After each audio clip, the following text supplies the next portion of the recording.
What it do? We back with another one, and we gonna get right to it. You already know. So we got a young athlete here, NFL specimen. It was all over him. I think he was playing for the Buffalo Bills. Yeah, the punter. So we're gonna get right into it without further ado. 2 weeks before the start of the NFL season, one of the league's most promising stars facing serious trouble. Buffalo Bills rookie punter Matt Araiza accused of involvement in the gang rape of a 17-year-old girl last year while he attended San Diego State University. According to a new civil lawsuit, Araiza raped a drunk high school senior at an off-campus party before leading her into a room where she was sexually assaulted by multiple teammates. When a young woman gets raped at 17, she doesn't forget about it. The teen says she arrived at the Halloween party with friends after drinking. She says after telling Araiza she was in high school, he gave her a drink she believes not only contained alcohol, but other intoxicating substances. She was raped outside, she says. Then Araiza's teammates took turns assaulting her for an hour and a half. The victim's attorney sharing these photos, saying she went to police the next day and underwent a rape exam. Her father speaking out. I would like to see the people that did this to my daughter held accountable. With San Diego State University, the Buffalo Bills, and the NFL accused of turning a blind eye, all released statements not commenting on specifics. He's adamant that he never forcibly raped her. I hate to say this, but maybe she's just lying in order to get money.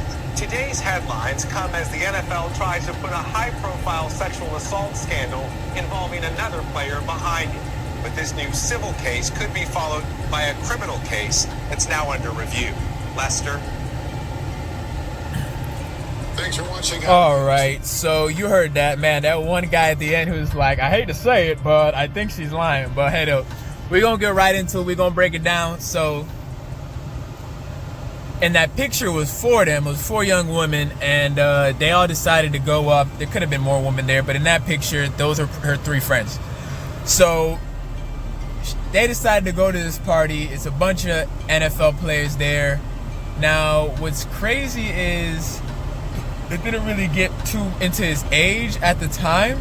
I don't know if he was 18, because if he was 18, I mean, yeah, it could be, they could hit him with, well, that's the thing. They're only charging him civilly, so they're not even charging him criminally. So I was about to get into that.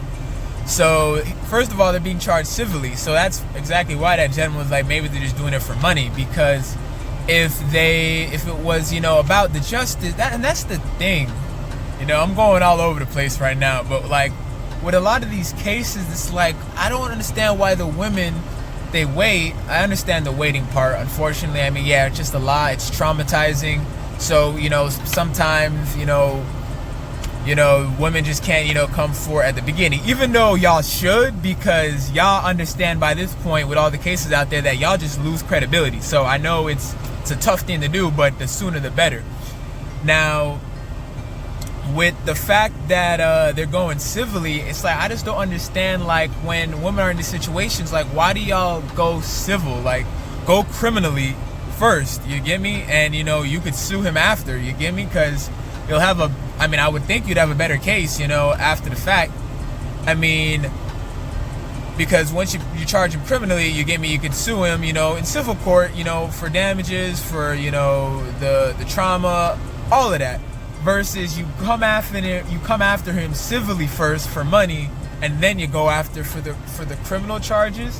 I don't know. Once again, maybe, and this is why we have these conversations, because I want to understand what's really going on in the thought process with these women. Once again, I understand the trauma. Some of these women, this is not even their first time being assaulted. So they might just be like, okay, this is the one where they feel like they gotta speak up about it. It's a lot. It's a weird gray area. Now, you already know the comments was littered with the dad should have never let his 17-year-old daughter go to a party dressed like that. There's always going to be guys, and believe it or not, there's going to be some women that will take up that side of the argument too. But that's not valid. People are going to dress and look and do what they want. It's up to people to respect themselves and the people around them whenever you're out in a public setting. So that's no excuse.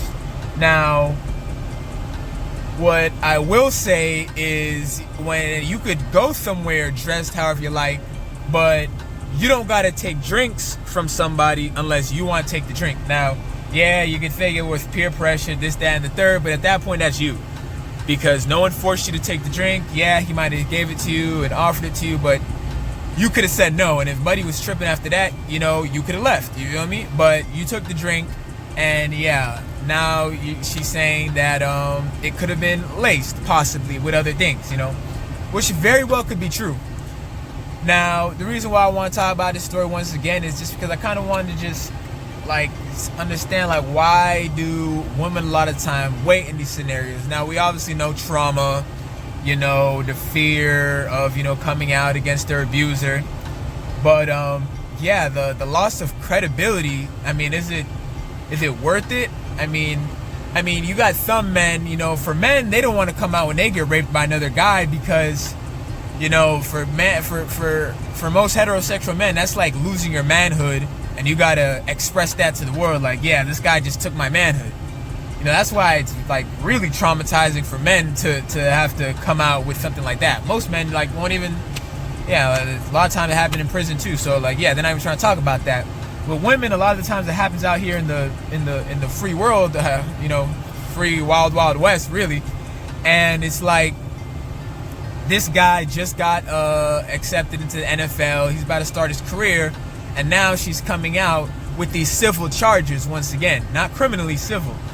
So, yeah, I don't know, you know. But this is why I got y'all on my side to kind of break it down and pretty much throw in your other angles on what could be going on here.